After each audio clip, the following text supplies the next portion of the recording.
Mesdames et messieurs, merci de nous rejoindre à ce bulletin d'information que nous ouvrons tout de suite par cette information. Le 1er décembre de chaque année, l'humanité tout entière célèbre la journée mondiale du sida. Cette année, elle a eu pour thème mettre fin aux inégalités, mettre fin au sida, mettre fin aux pandémies.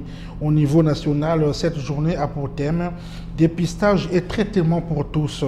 La cérémonie relative s'est déroulée à l'esplanade de la préfecture de Brazzaville sous la houlette de Pierre Séber Iboko Odanga, préfet de la ville de Brazzaville, représentant le ministre de la Santé, empêché en présence de Chris Mbourou et Dr Benjamin Atipo, respectivement coordonnateur président du système des Nations Unies au Congo et directeur exécutif du CNLS. C'est désormais officiel, l'accès aux administrations publiques et privées est maintenant conditionné par la présentation du pass sanitaire ou du test PCR datant de 72 heures. En tout cas, cette décision a été mise en vigueur ce 1er décembre 2021 au cours de la réunion extraordinaire de la Task Force Covid-19. En politique, les vénérables sénateurs se sont réunis ce 1er décembre 2021 en leur 13e session ordinaire, dite session budgétaire sous la houlette de Pierre Ngolo, président de cette institution. Au cours de celle-ci, plusieurs points ont été examinés puis adoptés.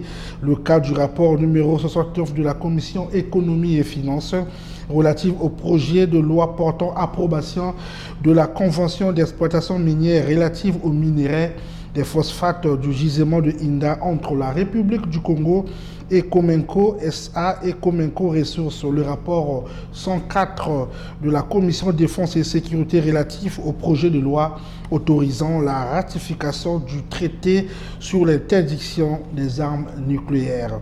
C'est sous le thème « Les défis globaux du XXIe siècle, rôle des partis politiques » que le Parti Russie Uni a organisé ce mercredi 1er décembre 2021 une visioconférence à l'occasion de son 20e anniversaire. À cette occasion, Pierre Moussa, secrétaire général du Parti congolais du travail, a fait une communication orientée sur l'issue favorable des défis globaux du XXe siècle, dont l'allusion faite à l'engagement du président de la République, Denis Sassou Nguesso, en faveur de l'environnement et au développement durable.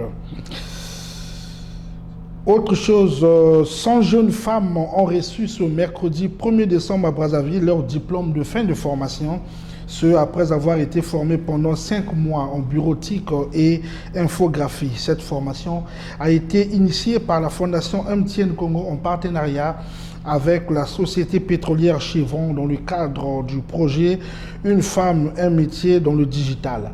Cette cérémonie de fin de formation s'est déroulée sous la houlette de Léon Juste Ibombo, ministre des Postes, des Télécommunications et de l'économie numérique. Voilà complètement bouclé ce bulletin, mesdames et messieurs.